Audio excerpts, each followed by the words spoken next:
സീതാങ്കോടിയിൽ കഴിഞ്ഞ ദിവസം യുവാവിനെ കുത്തിക്കൊലപ്പെടുത്താൻ ശ്രമിച്ച സംഭവത്തിൽ 4 പേരെ കൂടി കുമ്പള പോലീസ് അറസ്റ്റ് ചെയ്തു. ഇതോടെ കേസിൽ ഇതുവരെയായി അറസ്റ്റിലായവരുടെ എണ്ണം 5ആയി. ദിസ് ന്യൂസ് സ്പോൺസർഡ് ബൈ കണ്ണഞ്ചിപ്പിക്കുന്ന വിലക്കുറവിന്റെ വിസ്മയവുമായി മഹാലാഭമേളയ്ക്ക് ഉപ്പളയിൽ തുടക്കമായി. മഹാലാഭമേള ബസ് സ്റ്റാൻഡിന് സമീപം ഉപ്പള. കുതിരപ്പാടി സ്വദേശികളായ മഹേഷ്, രജീഷ്, ഹരികൃഷ്ണൻ, അജിത് കുമാർ എന്നിവരെയാണ് കാസർഗോഡ് ASPM നന്ദഗോപന്റെ നേതൃത്വത്തിൽ കുമ്പള പോലീസ് ഇൻസ്പെക്ടർ PK ജിജീഷും സംഘവും അറസ്റ്റ് ചെയ്തത്. കേസിലെ മുഖ്യപ്രതികളിലൊരാളായ ബേള ചൌക്കാറിലെ P അക്ഷയിനെ കഴിഞ്ഞ ദിവസം അറസ്റ്റ് ചെയ്തിരുന്നു. ഇയാൾ ഇപ്പോൾ റിമാൻഡിലാണ്.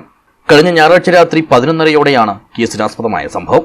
ബദിയടുക്കയിലെ മത്സ്യവിൽപ്പനക്കാരനായ അനിൽകുമാർ എന്ന 40-കാരനാണ് അക്രമത്തിനിരയായത്. സാമ്പത്തിക ഇടപാടുമായി ബന്ധപ്പെട്ട വിഷയം ചർച്ച ചെയ്യുന്നതിനിടയിൽ അനിൽകുമാറിനെ കഴുത്തിൽ കുത്തിക്കൊലപ്പെടുത്താൻ ശ്രമിച്ചുവെന്നാണ് കേസ്.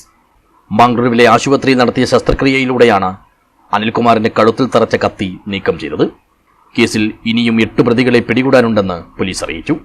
ജില്ലാ പോലീസ് മേധാവി BV വിജയഭാരത് റെഡ്ഡിയുടെ കീഴിലുള്ള ഡാൻസ് ഓഫ് സ്ക്വാഡ് അംഗങ്ങളായ SI K Narayanan Nair, ASI VV Shaju, senior civil police officer N Rajesh, civil police officer J Sajeesh എന്നിവരാണ് പ്രതികളെ പിടികൂടിയ സംഘത്തിൽ ഉണ്ടായിരുന്നത്. News bureau, Uppala.